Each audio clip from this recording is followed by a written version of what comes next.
you, Jesus. Thank you, Lord. Saat ini kami datang menghampiri Engkau, Tuhan. Seperti firman-Mu berkata, kemana kami dapat berlari? Hanya kepadamu lah Tuhan tempat perlindungan kami. Hanya kepadamu lah kami datang berharap, Tuhan. Dan saat ini, dengan segala keterbatasan, dengan segala keadaan yang sedang terjadi di sekeliling kami, Tuhan, kami datang kepadamu. Hanya kepadamu yang menjadi sumber kekuatan buat kami. Biar saat hari ini, Tuhan, berbicara buat kami semua, supaya kebenaran firman-Mu menjadi rema yang menguatkan. Supaya di saat-saat seperti ini, Tuhan, kami melayangkan pandangan kami hanya kepadamu, Tuhan, yang menjadi sumber pertolongan.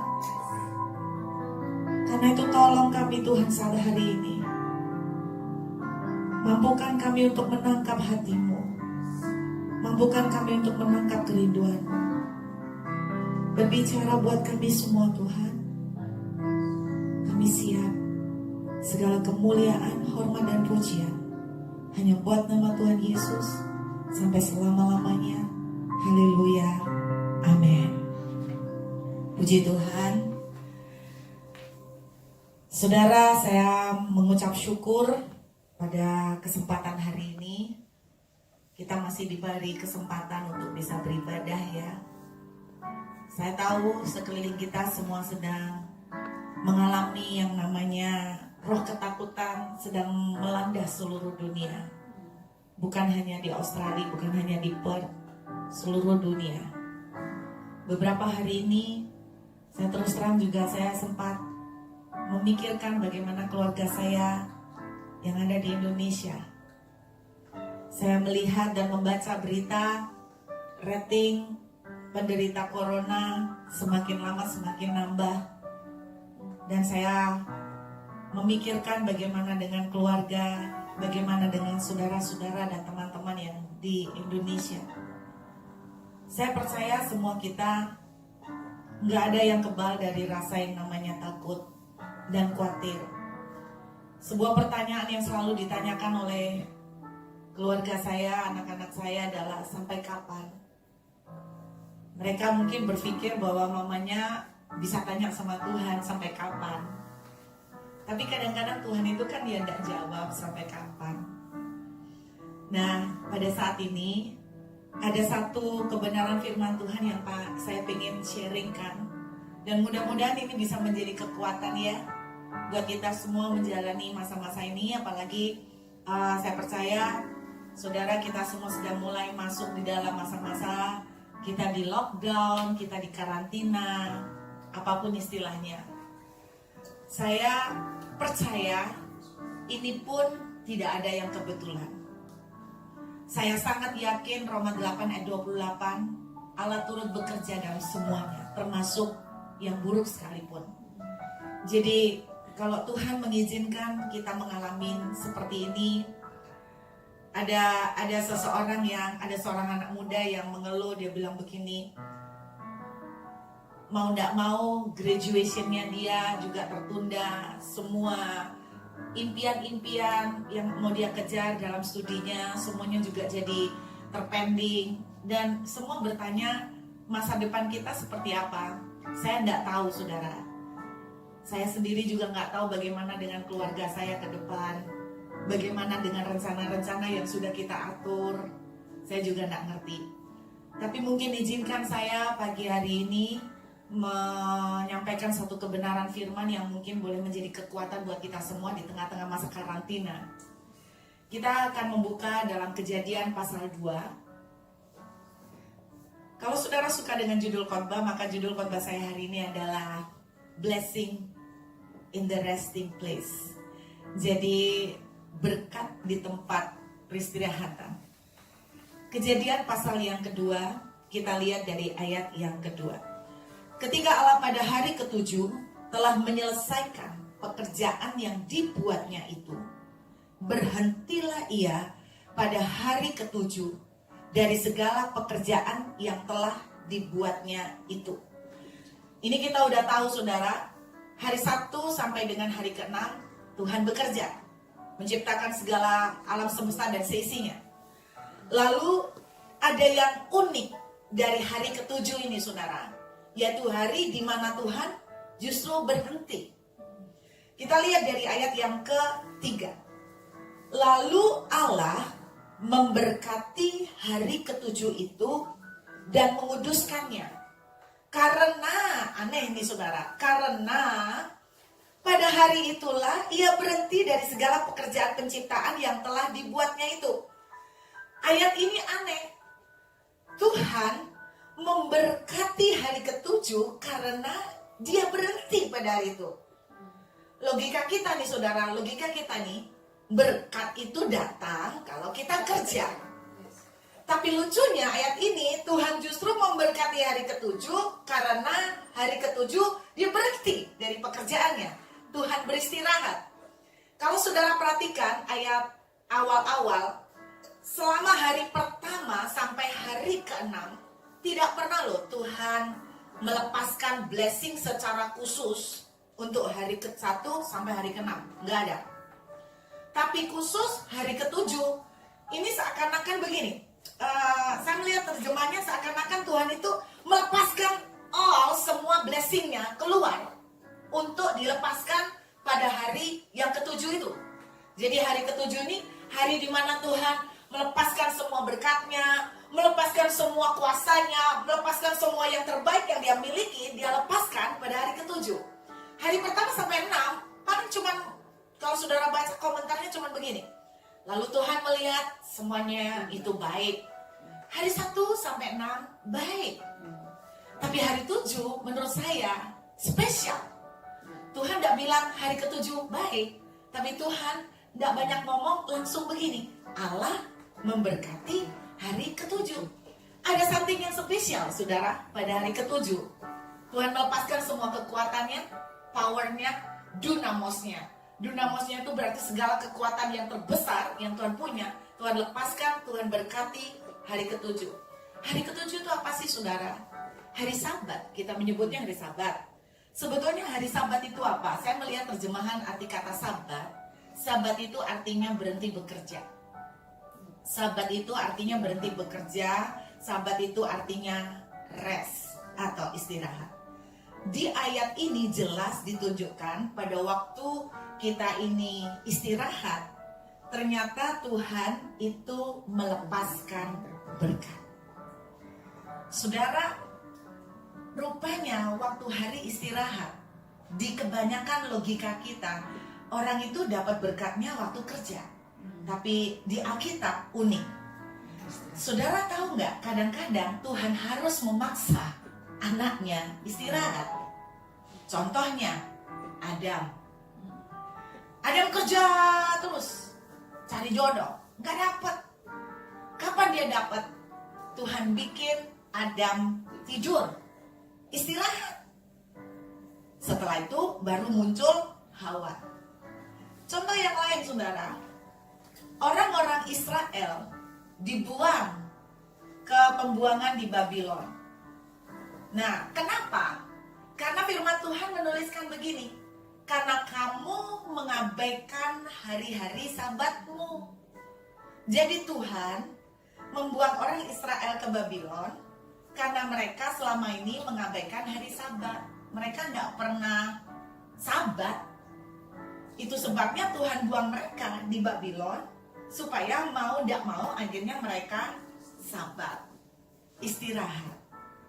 Saya percaya bahwa kalau kita hari ini mengalami lockdown, saya tidak bilang bahwa Tuhan yang membawa penyakit, tidak. Karena Tuhan kita Tuhan yang baik. Tapi kalau sesuatu yang buruk terjadi, tetap berarti Tuhan izinkan. Dan ketika Tuhan mengizinkan, ada yang baik yang Tuhan siapkan. Apa yang baik? Tuhan mengizinkan semua pandemi ini untuk membawa saudara dan saya istirahat, untuk rest. Karena kalau kita nggak dipaksa gini, jujur aja kita nggak pernah rest. Kita sibuk cari duit, kita sibuk cari ngurusin kerjaan, kita sibuk melakukan banyak hal. Tapi mau nggak mau dengan begini, nggak suka saudara, tapi akhirnya kita kepaksa juga. Saya bukan tipikal orang yang suka tinggal di rumah 24 jam saudara, saya bisa berintik banget sih kata keriting. Tapi mau nggak mau keadaan ini kita dipaksa. Nah, saya nanti mau tunjukkan pada saudara kenapa sih kadang-kadang Tuhan itu harus memaksa kita untuk rest. Nah, saya mau bicara dulu, rest itu maksudnya apa sih? Maksudnya istirahat itu gimana? Belakangan banyak muncul kan di WA yang broadcast gambarnya lucu-lucu nih saudara, daripada stres katanya teman-teman saling bagi gambar-gambar yang konyol-konyol. Nenek moyang kita bertempur membela negara pakai senjata. Kita bertempur untuk membela negara dengan tidur, dengan males-malesan di rumah, ya kan? Dan saudara, apakah rest itu artinya makan tidur, terus akhirnya stres sendiri? Bukan saudara. Nah, salah satu pengertian rest saya akan mengambil dari Mazmur 91. Bukankah selama ini ayat yang gencar dipakai untuk menjadi penangkal virus corona, saudara? Kalau saudara ngerti, nggak bisa saudara itu asal comot ayat ini terus virus corona terus takut. Kita bilang Mazmur 91, lalu kita ngomong begini, penyakit sampar tidak akan menimpa kita, lalu kita tengking virus corona. Enggak seperti itu pengertiannya. Kita akan baca saudara, judulnya dalam lindungan Tuhan. Siapakah orang yang ada di dalam lindungan Tuhan? Kan begitu. Kalau saudara baca ayat-ayat ini, dia akan dilindungi dari penyakit sampar, dia akan dilindungi dari kedahsyatan malam, terus dia dilindungi dari penyakit menular yang mengamuk di waktu petang dan sebagainya. 1000 orang rebah, tapi kamu tetap berdiri. Ini bukan buat sembarang orang, saudara. Ini bukan buat sembarang orang. Jadi walaupun Anda anak Tuhan, Anda terus nyomot ayat ini, ya nggak bisa. Kita mesti baca. Kita lihat dari ayat yang pertama ya saudara. Salah satu arti rest. Ayat 1 bilang begini, orang yang duduk dalam lindungan yang maha tinggi dan bermalam dalam naungan yang maha kuasa.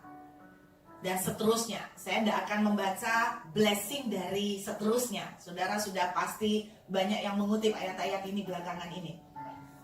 Yang dituliskan di kalimat pertama, orang yang duduk dalam lindungan yang maha tinggi dan bermalam dalam naungan yang maha kuasa. Inilah orang yang akan mengalami segala blessing-blessing ini. Kan begitu maksudnya. Penyakit sampar dijauhkan, doanya dijawab, terus kemudian malaikat Tuhan melindungi. Siapa? Yaitu orang yang duduk dalam lindungan yang maha tinggi.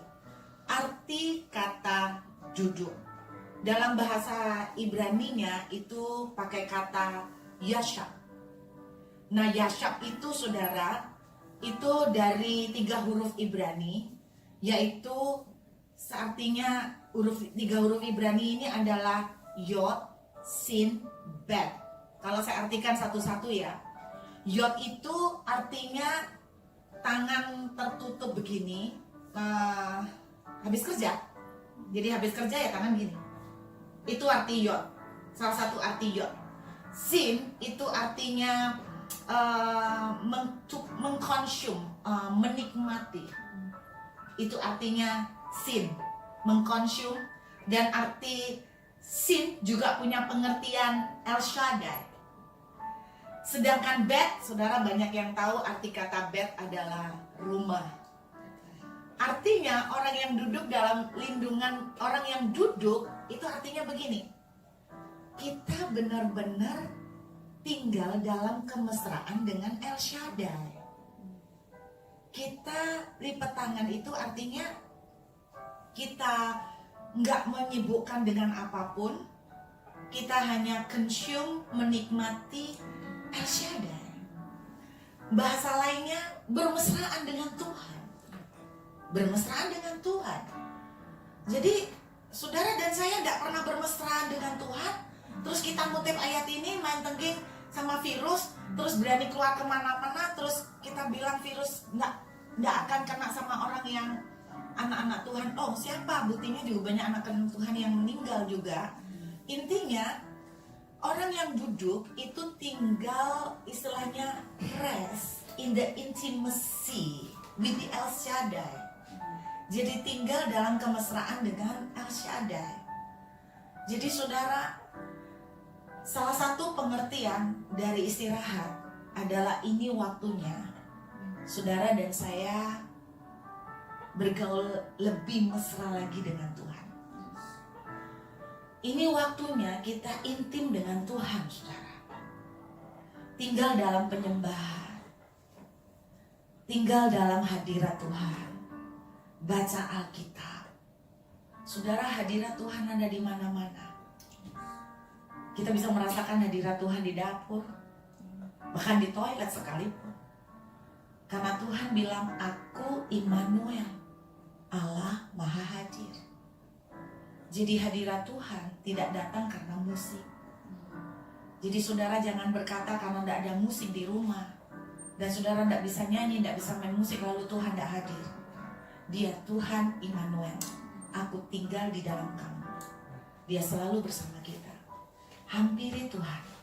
Ini waktu terbaik. Sebab apa? Kalau kita tidak diginiin, kita tidak punya waktu loh. Saudara, saya ngikutin pelayanan, ngikutin jadwal, nggak pernah rest. Tapi dengan begini, mau nggak mau dipaksa saya. Mau khotbah kemana? Persekutuan doa semua juga lockdown. Persekutuan doa juga karantina. Saya mau khotbah di mana? Jadi kadang-kadang memang saya percaya Tuhan perlu maksa sedikit anaknya ya. Jadi pandanglah sisi positif bahwa kalau kita di lockdown seperti ini, Tuhan juga pakai pemerintah loh untuk membuat kita tuh ayo nak, masuklah, bergaul karib dengan aku, bermesraan dengan aku. Saudara, saya ingat satu ayat di Kidung Agung. Ayat ini seringkali saya baca, Kidung Agung ya, kita lihat sebentar. Di Kidung Agung pasal yang ke-7 saudara. Lihat ayat yang ke-11 saudara ya. Kidung Agung 7 ayat 11. Mari kekasihku kita pergi ke padang, bermalam di antara bunga-bunga pacar. Wow. Ini adalah ayat di mana mempelai laki-laki ngomong ke mempelai perempuan. Kita percaya walaupun Kidung Agung ini tulis oleh Salomo, kita percaya bahwa mempelai laki-laki di sini adalah gambaran Tuhan, sedangkan mempelai perempuan adalah gereja Tuhan. Tuhan bilang begini, mari kekasihku. Saudara dan saya adalah kekasih-kekasihnya Tuhan. Tuhan Yesus itu romantis. Saudara dan saya saja yang praktis dan ekonomis. Apa-apa semua minta cepat Tuhan. Ini loh utangku belum bayar. Gimana nih caranya Tuhan? Aku butuh segini-segini, kapan buat tolong? Kita tidak romantis sama sekali sama Tuhan. Nah Tuhan panggil kita romantis nih. Kita diajak bermesraan. Saudara kemudian lihat ya. Ayat 12. Mari kita pergi pagi-pagi ke kebun anggur dan melihat apakah pohon anggur sudah berkuncup, apakah sudah mekar bunganya. Wow, romantis banget nih. Menikmati apa yang ada, alam sekitar nih, disyukurin. Di sanalah aku akan memberikan cintaku kepadamu. Saudara, ini meneguhkan Kejadian 2 ayat 2 ya. Kalau kita lagi bermesra dengan Tuhan dalam keintiman nih ya, Tuhan bilang begini, di sana aku akan memberikan cintaku. Saudara, jangan ngomong soal berkat. Kalau Tuhan sudah kasih hatinya, apapun tidak akan dia tahan. Amin, saudara. Kalau Tuhan sudah kasih cintanya, tidak akan ada yang dia pertahankan. Terus di ayat 13 dituliskan begini, semerbak bau buah dudaim. Kalau buah itu sudah bau harum, berarti tandanya matang. Oke ya? Lihat nih saudara, semerbak bau buah dudaim, matang. Buah dudaim itu adalah buah kesuburan. Saudara, mungkin saudara ingat cerita tentang Rahel dan Lea waktu bersaing punya anak. Satu kali Ruben, anak pertama dari Lea, datang bawa buah dudaim. Terus si Rahel bilang gini, beri ke aku dong. Kalau kamu kasih buah dudaimnya ke saya, nanti bapakmu malam ini boleh tidur deh sama mama kamu, ya kan? Jadi ini adalah buah kesuburan. Buah kesuburan ini udah matang. Nah saudara, ini loh dampak kalau kita itu bermesraan dengan Tuhan, kesuburan terjadi, blessing terjadi. Dekat pintu kita ada berbagai buah yang besar. Wow, buah gambaran berkat. Jadi saya percaya ketika kita ini bermesraan dengan Tuhan, kenapa sih Tuhan memaksa kita untuk rest? Kenapa sih Tuhan memaksa kita untuk bermesraan dengan Dia? Karena pada waktu kita nempel dengan Tuhan, disitulah kesempatan Tuhan itu bisa melepaskan segala blessing yang terbaik untuk anak-anaknya. Yang sudah lama, kata Alkitab, buah-buah itu ada yang sudah lama dipetik dan yang baru dipetik. Itu kusimpan bagimu kekasihku. Kenapa ada buah yang sudah lama dipetik kok tidak dikasih-kasih? Sederhana, karena saudara dan saya selalu muter melulu. Buahnya tidak pernah dikasih-kasih karena kita tidak pernah menghampiri dia untuk intim dengan dia. Makanya buahnya tidak pernah nyampe. Saudara, inilah salah satu arti bermesraan. Rest, yaitu mesra dengan Tuhan. Karena di saat kita itu mesra dengan Tuhan, apa sih yang blessing yang terjadi? Dia akan lepaskan semuanya. Dia akan lepaskan. Saudara jangan batasin Tuhan. Bertahun-tahun saya mengiring Tuhan, dan saya seringkali merasakan begini. Kadang-kadang ketika kita tuh intim, kita tuh mikir gini, gue kalau nggak kerja mau makan apa? Saya nggak bilang saudara nggak kerja, tapi intinya sebuah tingkat kemesraan dengan Tuhan itu akan juga memberikan pintu-pintu itu terbuka lebih lebar lagi buat kita. The more you rest, the more you receive. Itu otomatis, saudara. Makin kita intim dengan Tuhan, makin kita rest dengan Tuhan, blessing itu akan terjadi. Saudara, Yesaya 55 bilang begini,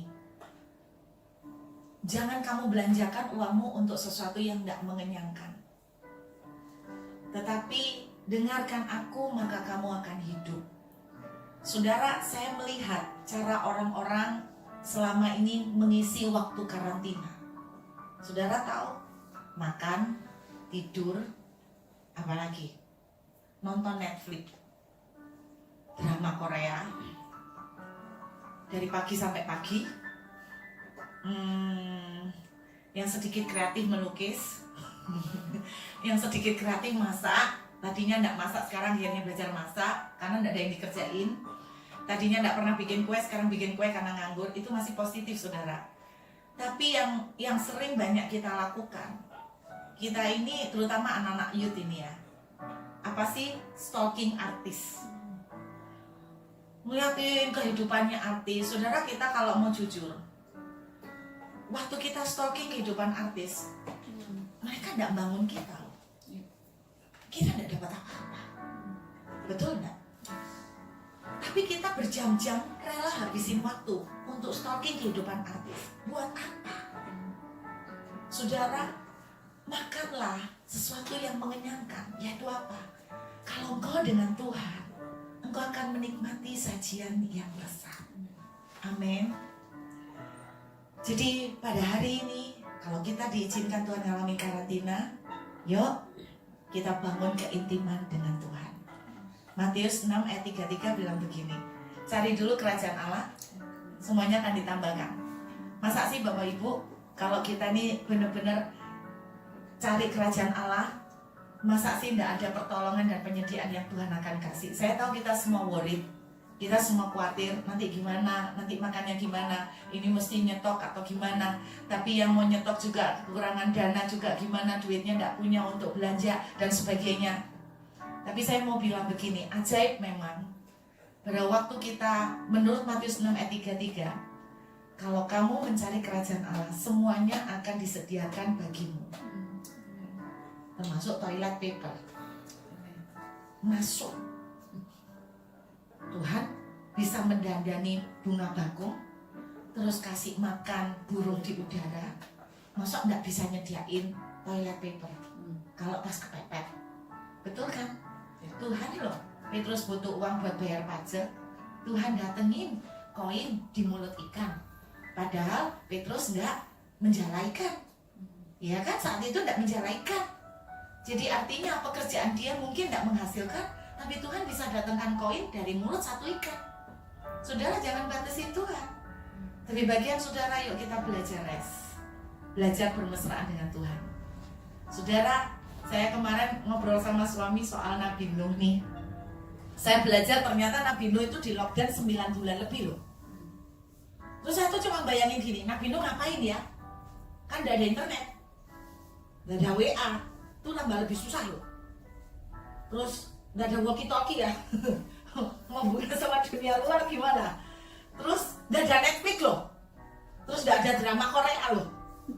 Berarti kerjaannya Nabi Nuh ngapain ya? Salah satu yang saya percaya, Nabi Nuh dan keluarganya akan membangun banyak hubungan pribadi sama Tuhan.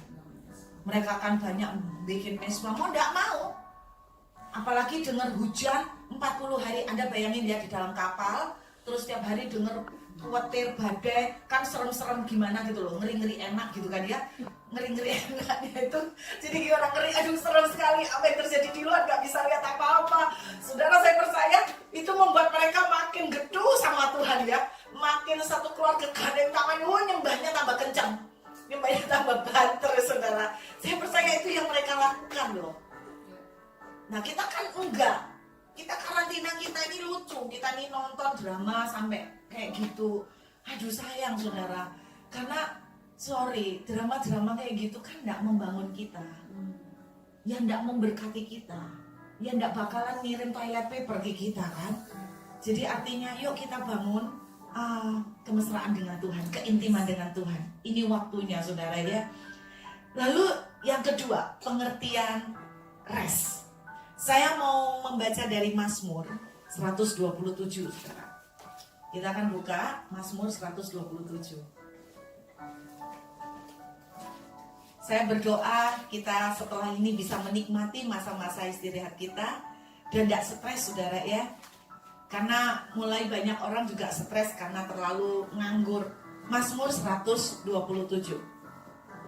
ayat 1 sampai dengan ayat 2. Jikalau bukan Tuhan yang membangun rumah, sia-sialah usaha orang yang membangunnya. Jikalau bukan Tuhan yang mengawal kota, sia-sialah pengawal berjaga-jaga. Sia-sialah kamu bangun pagi-pagi dan duduk-duduk sampai jauh malam dan makan roti yang diperoleh dengan susah payah, sebab ia memberikannya kepada yang dicintainya pada waktu tidur. Saudara, bahasa Indonesia kita terjemahnya berbeda dengan English version. Kalau bahasa Indonesia pengertiannya tuh begini, Tuhan akan memberikan roti ke anaknya waktu tidur. Makanya ayat ini banyak dipakai sama orang males. Jadi tidur aja, ngapain toh rotinya dikirim waktu kita tidur. Padahal di dalam English version itu begini, He gave his beloved one to sleep. Jadi maksudnya Tuhan membuat anak-anak yang dikasihnya tidur. Kenapa Tuhan bikin anak-anaknya tidur? Karena ayat 1 sampai ayat 2 menunjukkan mereka ngoyo. Mereka ngoyo kan? Bangun pagi-pagi, duduk sampai jauh malam, ngerjain setengah mati. Itu mereka ngoyo. Nah, makanya terus ayat 2 Tuhan bilang begini, Dia memberikan anak-anaknya tidur. Jadi dia bikin anak-anaknya tidur. Jadi saya percaya kita ini lagi dibikin Tuhan to sleep. Dia lagi membuat kita tidur. Sama seperti ketika orang Israel dibawa ke Babylon, karena mereka dipaksa untuk menghormati Sabat. Saudara, dalam bahasa Ibraninya sleep di sini dari kata yashen. Nah, ada kemiripan dengan Mazmur 91. Jadi satunya Yashab, satunya Yashen. Sama, 3 huruf, 2 huruf pertama sama, yaitu Yod sama Sin. Yaitu Yod tadi melipat tangan tadi, berhenti kerja. Terus kemudian Shin itu menikmati. Sedangkan yang ketiga, yang tadi Mazmur 91 adalah Bet. Kalau yang di Mazmur 127 adalah Vav. Artinya Vav itu join together, nempel. Jadi sama saudara. Ternyata kata rest itu juga di sini Tuhan memberikan anaknya tidur. Itu artinya berhenti kerja, berhenti ngoyo, berhenti dengan kekuatanmu, terus kemudian digandengkan, dicangkokkan ke Tuhan. Artinya salah satu terjemahan artinya begini, surrender, berserah. Itu arti rest. Saudara pikir dengan otak kita akan stres. Terutama mungkin di Indonesia ya, yang kita punya culture beda. Kalau kayak gini, saya kemarin lihat di televisi ya, pasar di Tanah Abang tutup sampai bulan April. Saya cuma membayangkan gini loh, kalau mereka tutup, berarti kan mereka nggak dapat income. Kalau mereka nggak dapat income, bagaimana mereka harus menghidupi keluarga? Itu menjadi big question. Saudara, tapi kalau dipikir gitu stres kita memang. Ayo belajar. Salah satu arti rest adalah surrender. Mungkin saya bisa mengilustrasikan ini ya. Apa sih artinya surrender? Itu gini. Kenapa Mazmur 127 saya kaitkan dengan surrender? Sleep di sini. Saya ingat gini saudara. Mungkin beberapa saudara ada yang pernah tahu cerita bagaimana saya ketemu suami saya.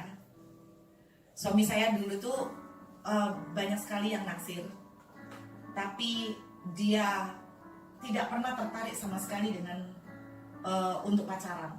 Karena buat dia terlalu sering nemenin temennya apel, dating. Dan dia bilang begini, apa sih enaknya pacaran? Sudah digigit nyamuk, nunggu ceweknya dandan gak selesai-selesai, masih keluar ngeluarin duit, katanya gitu. Jadi itu sebabnya dia gak interested. Semua teman-temannya pada pacaran, suami saya gak mau. Dia lebih seneng adventure, hiking, ke alam. Sampai akhirnya banyak yang naksir dia. Ada yang mendekati ngasih masakan lah, perhatian lah. Dan cewek-cewek yang naksir tuh cantik-cantik loh. Tapi gak ada yang dia mau. Nah, lucunya, waktu saya pertama kali ketemu dengan dia, saya ngobrol-ngobrol dan kita gak pernah ada perasaan apa-apa. Karena jelas saya ini bukan tipenya dia. Karena cara saya berdandan dulu parah. Orang bilang kayak apa ya, kayak Cina daratan. Jadi saya tuh kalau pakai baju, atasnya ini motifnya kembang-kembang, warna merah sama hijau, yang motif Natal tuh loh. Terus roknya semata kaki, terus motif kotak-kotaknya catur gitu. Nah saudara bisa imagine ya, model saya cuantiknya kayak apa itu ya. Terus sepatunya, nah berhubung saya ini orang nggak punya, di rumah tuh ada satu sepatu, yaitu awet, itu punya emak saya. Emak saya punya sepatu model selop kayak Bruce Lee itu loh. Ini apaan cim-cim zaman kuno. Ya, aku kuliah pakai itu loh. Nah, kalian bayang no, suamiku tuh lihat aku dari atas sampai bawah. Dia tuh sempat ngomong gini, gila om, orang ini puer si Cina daratan loh. Sungguh dari atas sampai bawah gak ono sing enak dilihat loh. Saudara bisa bayangin sampai kayak gitu loh. Terus makanya waktu dia tuh naksir saya tuh bingung. Saya tuh pernah tanya, nah terus kenapa kamu tuh kok naksir aku? Dia tuh ya bingung, apa oh ya? Dia berusaha berpikir, cari tahu. Akhirnya kita jadi ngerti, dia jadi ngerti. Kapan mulai benih-benih jatuh cinta tuh muncul? Itu gara-gara satu kali saya tuh diutus sama bapak mentor saya untuk pelayanan ke Toraja. Nah, sebelumnya yang diutus tuh 4, cowok 3, cewek 1 tok. Nah, temen saya yang 2 ini nakalan. Pas sudah sampai di kapal, mereka batalin ikut. Sebelumnya mereka nggak seneng, tapi mereka tuh nggak berani nolak sama mentor. Jadi mereka cari cara supaya nggak usah ikut. Makanya dia batalinnya di atas kapal. Dia bilang, sorry aku nggak jadi ikut karena ada panggilan untuk ngurus unit-unitku di kampus. Padahal mereka tuh juga dari kampus yang sama dengan saya. Jadi saya tuh tahu kalau mereka tuh bohong. Terus saya bilang, ya udah kita nggak usah berangkat, kan nggak mungkin aku sama dia. Itu nggak terlalu akrab banget ya, yang ngobrol biasa. Terus, lu jangan, kalian jangan, kan kalian nggak ada alasan. Ini aku kan dipanggil pihak sekolah. Saya bilang nggak mungkin, wong aku ya sekolah situ kok. panggil apa? Loh ini beneran panggil pihak sekolah. Nah lucunya yang dipanggil dua-duanya, kan konyol. Itu kok saudara. Padahal dua-duanya jurusannya beda. Aneh kok panggilannya sama. Nah itu yang unik kan. Terus akhirnya jangan, kalian gak ada alasan. Sudahlah berangkat kok, berangkatlah. Ya akhirnya terpaksa berangkat. Nah waktu itu namanya mahasiswa, kita ini kan beli tiket itu mepet. Yang kelas ekonomi yang di deck, yang banyak orang. Terus saya bilang sama suami saya, Yopi, saya bilang, Yop, ini daripada kita di deck, kita ini putih-putih kayak gini. Nah di deck itu kan sering copet-copet kan, kalau tidur itu tiba-tiba ada orang nyolong. Wis kita upgrade aja. Kamu ada duit berapa, kau ada duit berapa, yuk upgrade, cari sih masuk kamar. Ya wis, cari.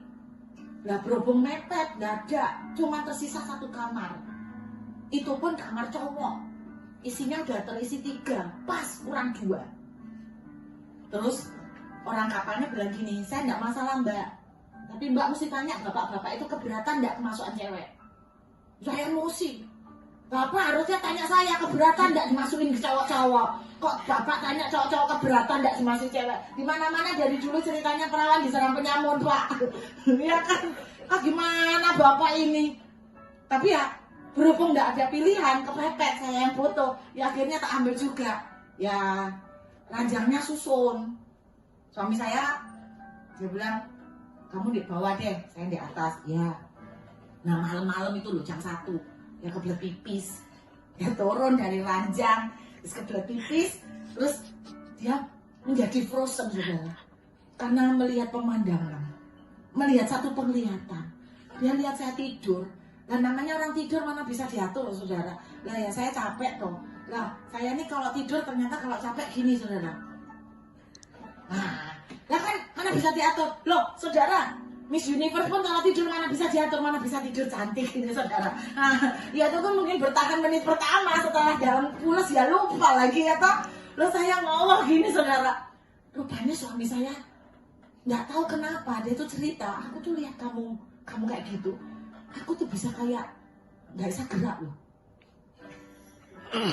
Aku malu loh saudara dia cerita gitu, langsung kayak ya apa ya, langsung harga diri berkurang gitu kan, langsung harga diri hancur. Ya apa ya, mau jaim sebagai perempuan jadi aduh ketahuan dia jelek-jelek. Terus saya bilang, kamu lama ngeliatin aku? Nggak tahu, rasanya lama aku sampai lupa mau kencing. Aduh saudara, aduh gawat ya. Terus saudara itu yang terjadi.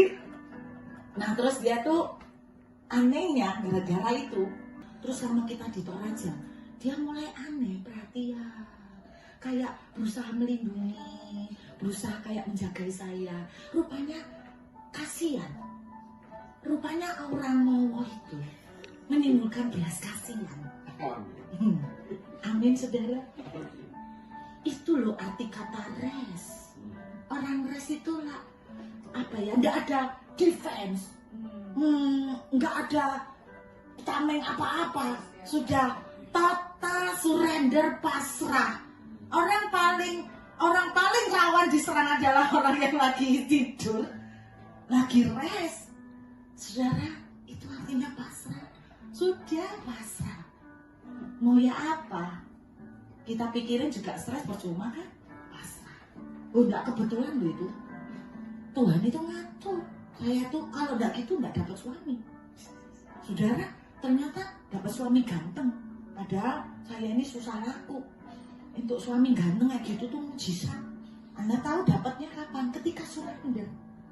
Ketika nggak surrender, berusaha menawarkan. Aduh, nggak laku. Saudara tahu kapal yang kami tumpangi, Tuhan ngatur. Tuhan itu ngatur teman saya supaya nggak berangkat. Kan gitu toh? Supaya memberi saya kesempatan berdua ngeliat di kamar itu kan. Terus kemudian Tuhan izinkan kapalnya pun di Tuhan atur. Saudara tahu nama kapalnya? Lambelu. Nama kapalnya itu Lambelu. Ya mungkin kalau yang ngerti baru orang Jawa kali ya. Lu kamu kan lambe itu beber mulut. Nah kan itu confirm peneguhan. Jadi di atas kapal Lambelu mulutmu, dia melihat mulutku. Nah kan gitu toh. Nah dibikin puisi kan bagus ya. dibikin puisikan rhyming gitu ya, di atas kapal lambe lu dia melihat lambeku gitu ya. Saudara tahu suami saya selama ini dijuluki apa ya, gunung es, karena beku, dingin, susah mendapetin. Ternyata siapa yang nyangka gunung es itu kelemahannya di goa, goa lowo. Langsung nggak tahan, saudara. Anda makanya jangan remehkan. When you surrender, God will send blessing. Adam diberi tidur, iya cari jodoh, bingung kayak cacing kepanasan. Akhirnya nanti apa? Dapat maunya kapok, ya kan? Makanya Tuhan bikin Adam bobok dulu, wes santai, bermesraan dengan aku, surrender Tuhan, aku percaya, aku tuh anakmu. Wong orang tua dunia aja kalau saudara tidak dapat saudara ditawarkan terus tuh, gitu. Kalau saudara tidak dapat jodoh, yang lebih bingung siapa? Mamanya kan.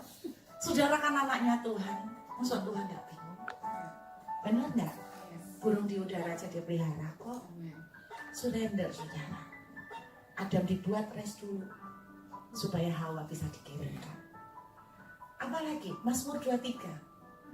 Itu gembala yang baik. Saudara baca ayat 1-nya.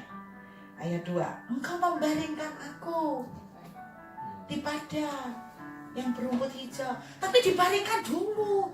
Jangan ngeyel gitu katanya orang Jawa. Jangan bingung aja.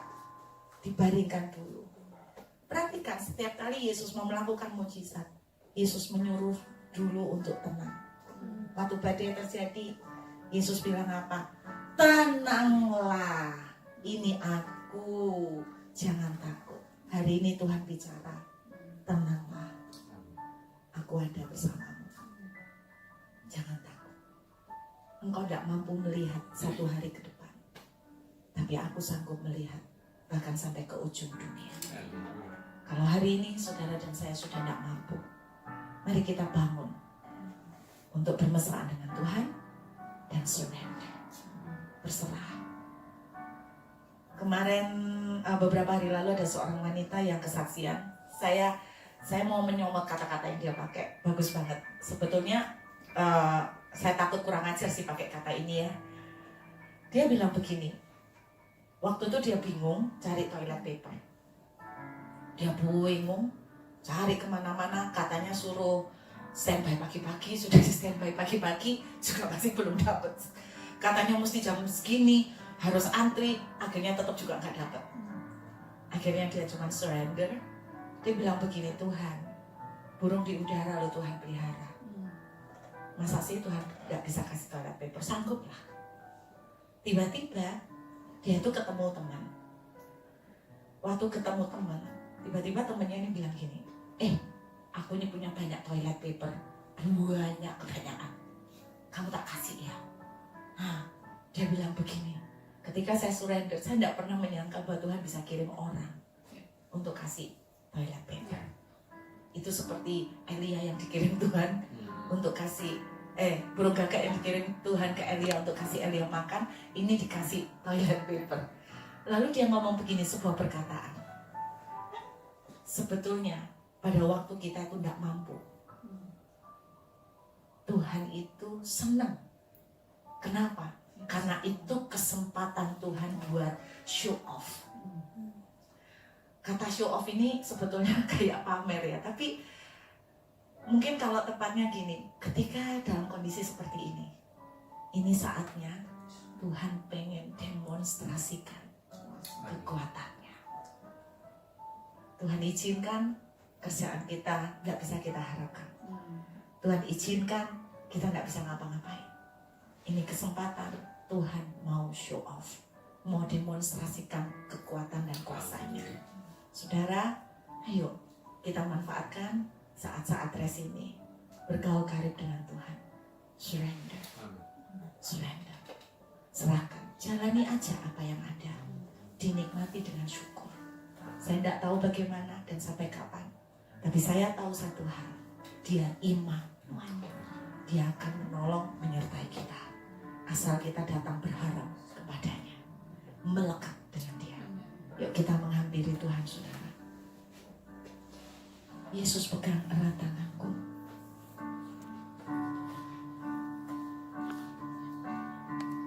Kami datang kepadamu saat ini Tuhan. Kami percaya keadaan apapun mungkin kami tidak mengerti. Tapi kami percaya bersama dengan tangan Tuhan, kami cakap melakukan segala perkara. Dan kami tahu Tuhan, Engkau Tuhan tidak akan pernah meninggalkan kami. Dan biarlah hari ini kami boleh bersyukur dan kuat menghadapi ini. Thank you Jesus.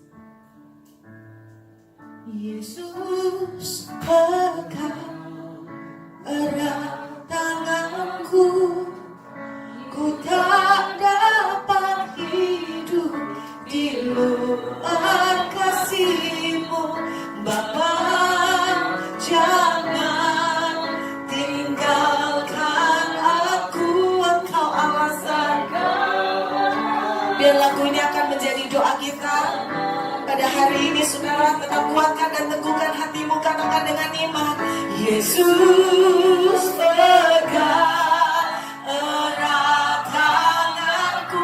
Tuhan berkata kepada kita semua, tenanglah, ini aku, jangan takut. Tenanglah, ini aku, jangan takut. Tenanglah. Belajar tenang dan berbaring bersama dengan Tuhan, saudara. Ini waktunya Tuhan akan mendemonstrasikan kekuatan dan segala berkat-Nya. Mari sekali lagi sama-sama katakan dengan ucapan iman. Yesus pegang erat tanganku, ku tak dapat hidup di luar kasih-Mu, Bapa. Jangan tinggalkan aku, Engkau alasan. Selama ku hidup, Engkau alasan. Selama ku hidup, Engkau alasan. Selama ku hidup. Mari kita berdoa, saudara, sebentar. Semua orang Tuhan yang mendengarkan ini, dimanapun mereka berada, aku berdoa. Sama seperti ketika Engkau berkata kepada murid-murid-Mu, tenanglah, ini aku. Biar hari ini kami boleh belajar, hai jiwaku, tenanglah. Hai jiwaku, tenanglah di dalam Engkau. Hai jiwaku, tenanglah. Dan biar hari ini kami boleh tenang, karena kami percaya tidak ada yang terjadi tanpa seizin Tuhan. Dan kalau Tuhan izinkan, pasti Tuhan punya rencana yang indah. Kami mau belajar Tuhan untuk menikmati, untuk menjalani, menghadapi keadaan ini. Kami mau tetap belajar untuk makin melekat dengan Tuhan. Dan belajar untuk rest dan surrender. Karena kami percaya kekuatan kami adalah di dalam Tuhan. Tuhanlah yang mampu menolong kami. Terima kasih Bapa. Biarlah hari ini semua anak-anak-Mu akan mulai bangkit kembali dengan sukacita. Karena kami percaya pengharapan kami di dalam Tuhan tak pernah sia-sia. Meneraikan firman-Mu jadi kekuatan dan rema Tuhan.